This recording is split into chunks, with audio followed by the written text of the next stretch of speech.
Tory Lanez took to Instagram to say, "To the umbrellas, I have never let a hard time intimidate me. I will never let no jail time eliminate me. Regardless of how they try to spin my words, I have always maintained my innocence and I always will. This week in court, I took responsibility for all verbal and intimate moments that I shared with the parties involved. That's it. In no way, shape, or form was I apologizing for the charges I'm being wrongfully convicted of. I remain on the stance that I refuse to apologize for something that I did not do. I faced adversity my whole life, and every time it looked like I would lose, I came out on top. This is nothing but another moment where my back is against the wall, and I refuse to stop fighting till I come out victorious. Tough times don't last, tough people do. To my family, friends, and umbrellas, thank you for your continued support. See you soon." I must give it to him. The whole time he has maintained his innocence. Now, I have no idea why he didn't jump on the stand and testify for himself or, defend himself with his own words and kind of just let them railroad him the way they did. And torn down for a narrative that's like, now I'm the poster boy for I don't like black women. Disrespect her or throw her under the bus, but it comes to a certain standpoint where I just can't let my character be assassinated for things that are not even really true. The original report came out, and it was a TMZ report about this, that, and the third, and there was gunshots in Kylie Jenner's house, and Tory Lanez goes to jail. They gave y'all all the facts of the juice of Tory Lanez going to jail, and this, that, and the third, and Megan getting arrested, and da-da-da-da.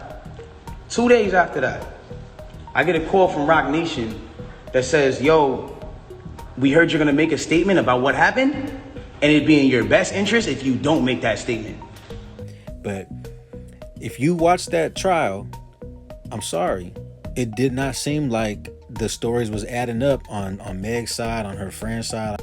So she was testifying, but while she was testifying, she wanted to plead the fifth to when she was asked about Tory threatening to shoot her in the car before the car stopped and Megan got out and was shot. And she really didn't want to answer that question. She did confirm that Tory did threaten to shoot her, but when the prosecutor asked what he said, she asked if she could plead the fifth, and they said no, that she can't.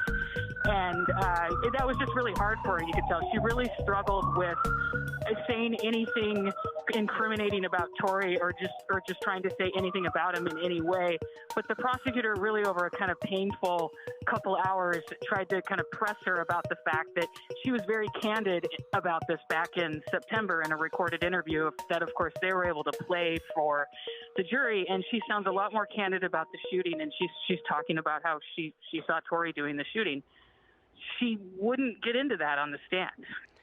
Co-host, legal analyst, former trial attorney Terry Austin's here with me now. Terry, most people have heard of pleading the fifth, but there is a lot more that goes into it than I just don't want to talk, right? Well, exactly, Jesse. I mean, the Fifth Amendment provides the right to remain silent. It says, no person shall be compelled in any, quote, criminal case to be a witness against himself. But like all laws, the Fifth Amendment is subject to interpretation by the courts, and the Supreme Court has expanded the right to remain silent to include interrogations, depositions, civil proceedings. So the setting doesn't affect the availability of the privilege as long as there is a threat of criminal liability. Now, Jesse, get this. That doesn't mean you can arbitrarily refuse to testify. The case law also states that the threat of future criminal prosecution must be, quote, reasonable and appreciable. So in a trial setting, that means the judge will determine whether you can assert the privilege.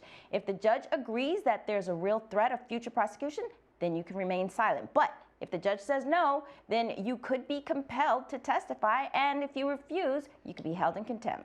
So there's a lot to consider. There is. Yeah, Terry, thanks for breaking that down. I think it's important for everybody to understand. But I should tell you, during her testimony, Harris told the Los Angeles County Deputy District Attorney that there were things she wasn't entirely truthful about in the recorded interview. She testified that she has moved on with her life, but that Megan spread rumors about her taking hush money, something that she denies ever being paid off, and she rebutted all attempts by the DA to press her into saying that she saw Tory Lanez shoot Megan. I'm here with co-host and public defender Brian Buckmeyer as well. I want to get your input on this. So this trial really took a turn when Kelsey Harris got on the stand, right? Yeah, Jesse, Kelsey Harris was supposed to be the prosecution's star witness, and she was anything but. Her testimony left people speculating what she paid off. She testified to Tory Lanez offering her $1 million for a lawyer, but then she pled the fifth when asked if Tory Lanez threatened her. But how would that answer incriminate her unless it bleeds into what she did in response. So the question becomes, what did Kelsey say or do in response to being threatened by Tory Lanez? Add on top of that, she said that she told investigators back in September statements that were the bedrock of the prosecution's opening statements were now false. But at the end of the day, in this criminal case, it only matters what these 12 jurors think. And so far, I can't imagine they're all on the same page. And if they're not, that spells reasonable doubt that may lead to a hung jury or not guilty. I don't know if Tory Lanez is innocent or not, but that's not what the jury is deciding. It's deciding if the prosecution has proven their case beyond a reasonable doubt, and that, after Kelsey Harris' testimony, I'm not sure. But to me, it sounded like the friend is the one that shot the gun off. And it sounded like Tory had ended up with the gun in some kind of way, but it didn't sound like he actually fired the gun at nobody or even at the ground. And there was at one point where the friend kind of slipped up and kind of indicated herself as the person being the person that shot the gun. And then they kind of redacted that, kind of like took that out, right? And then you got people on Clubhouse, like even black women, you know, literally calling for this man's lynching.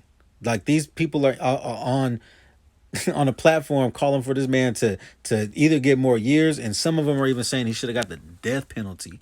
Y'all gotta understand how much hatred it takes in y'all's hearts for y'all to turn on somebody like that, not even really knowing the whole truth, and then calling for this man to be dead over some stuff like this. Wow.